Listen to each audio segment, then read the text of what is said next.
আসসালামু আলাইকুম সবাইকে। আজকে আমি রান্না করব ডাল দিয়ে পালং শাক।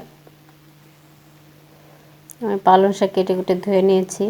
এখন হাঁড়িতে দিয়ে দিলাম, এর ভিতরে দিয়ে দিলাম ডাল। এখন দিচ্ছি পেঁয়াজ, রসুন কুচি আর মরিচ।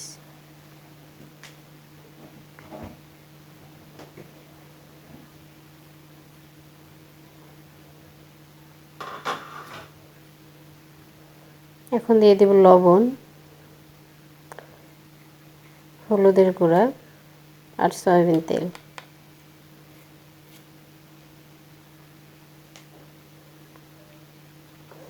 এখন একটু ভালো করে মাখিয়ে নেব।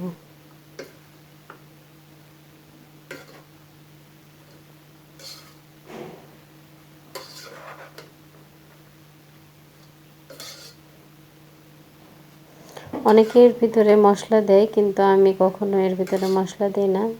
এভাবে আপনারা মশলা ছাড়া রান্না করে খেয়ে দেখবেন, দারুণ লাগে।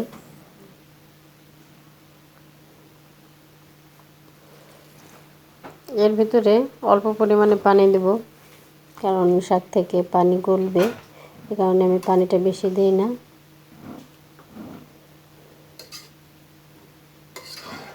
এখন নেড়ে চেড়ে ঢাকনা দিয়ে ঢেকে রেখে দেব।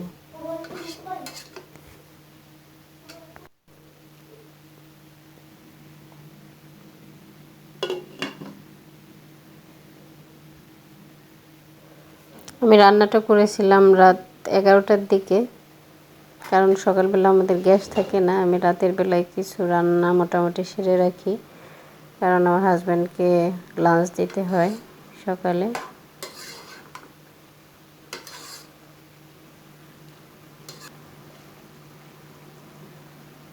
ডালটা মোটামুটি সিদ্ধ হয়ে গিয়েছে।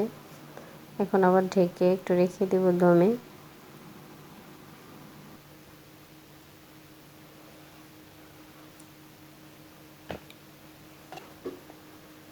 এখন পুরোপুরি সিদ্ধ হয়ে গিয়েছে।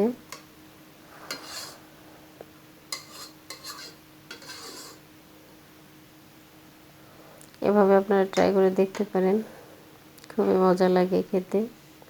এটা হচ্ছে আমার রান্নার ফাইনাল লুক। সবাই ভালো থাকবেন। আসসালামু আলাইকুম।